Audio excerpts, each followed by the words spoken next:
Pernah nggak sih kita ngerasa udah baca banyak, tapi kok kayaknya ilmunya nggak nempel? Nah, hari ini kita bakal bedah rahasianya, yaitu gimana caranya benar-benar paham isi sebuah teks dengan menguliti bahan dasarnya, kata-kata itu sendiri. Yuk, kita mulai. Kita semua pasti pernah ada di posisi ini kan? Udah baca satu halaman penuh, pas ditanya isinya apa, malah bingung sendiri. Rasanya tuh informasinya lewat gitu aja. Sebenarnya, apa sih yang bikin kita sering banget ngerasa gini?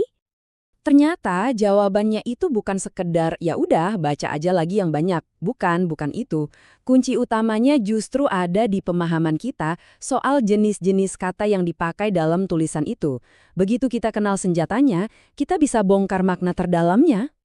Oke, sebelum kita makin jauh, kita samain dulu persepsi kita. Yang akan kita bedah ini namanya teks informasi. Simpelnya ini adalah semua jenis tulisan yang tujuannya ngasih kita pengetahuan baru. Isinya bisa fakta, data, atau penjelasan soal sesuatu. Pokoknya tujuannya bikin kita jadi lebih tahu. Siap? Kita mulai dari level pertama ya. Di sini kita bakal lihat duel antara dua jenis kata.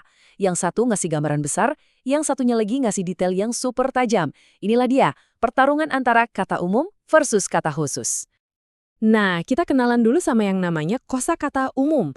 Bayangin aja, ini tuh kayak payung raksasa. Satu kata ini, payung ini, bisa melindungi banyak banget hal lain di bawahnya. Jadi artinya itu luas banget dan nggak spesifik. Nah, ini dia contohnya. Lihat deh, kata hewan, itu payung besarnya, kata umumnya. Terus di bawah payung itu ada apa aja? Ada kucing, sapi, kambing, ayam. Semua ini adalah contoh spesifik dari hewan. Biasanya penulis pakai kata umum dulu buat ngasih gambaran, baru deh masuk ke detailnya. Sekarang kita lihat dari sisi sebaliknya.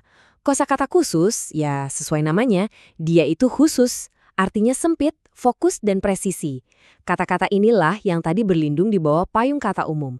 Mereka adalah anggota-anggota spesifik dari sebuah kategori besar. Biar makin nempel di kepala, kita lihat contoh lagi. Misalnya kata makanan. Wah, itu kan luas banget ya, bisa apa aja.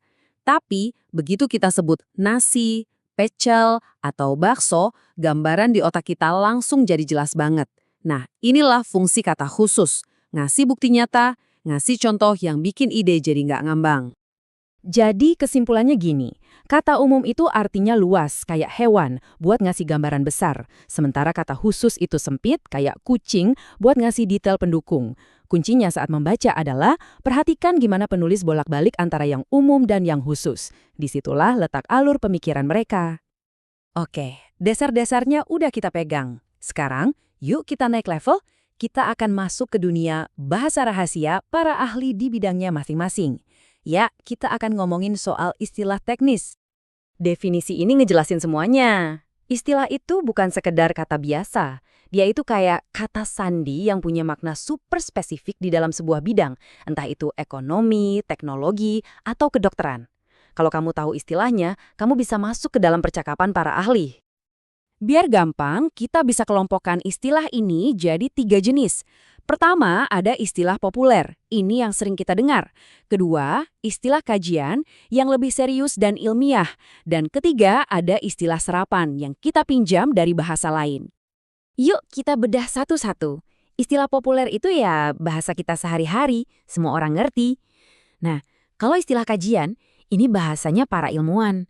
Kenapa beda? Karena mereka butuh presisi tinggi, nggak boleh ada salah tafsir. Terakhir, istilah serapan. Ini kata-kata impor yang akhirnya jadi bagian dari bahasa kita, biasanya buat ngejelasin hal-hal baru. Tabel ini keren banget buat nunjukin perbedaannya. Coba kita lihat baris komputer. Kata populernya apa?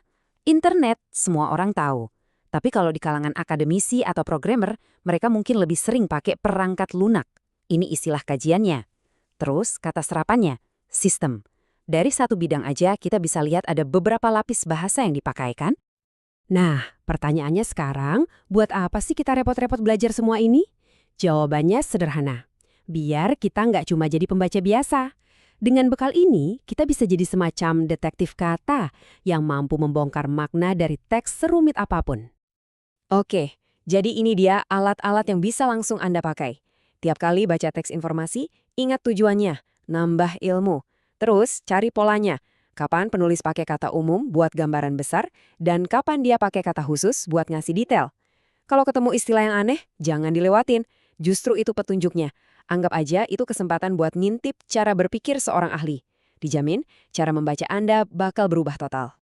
Sebagai penutup, sekarang giliran Anda buat mikir. Coba deh, renungkan sebentar. Dalam pekerjaan atau mungkin hobi Anda, istilah teknis apa sih yang sering banget Anda pakai, yang kalau orang awam dengar pasti bakal bingung? Coba deh sadari itu. Karena mengenali bahasa khusus di dunia kita sendiri adalah langkah pertama buat jadi pembaca yang lebih peka dan cerdas. Terima kasih sudah menyimak.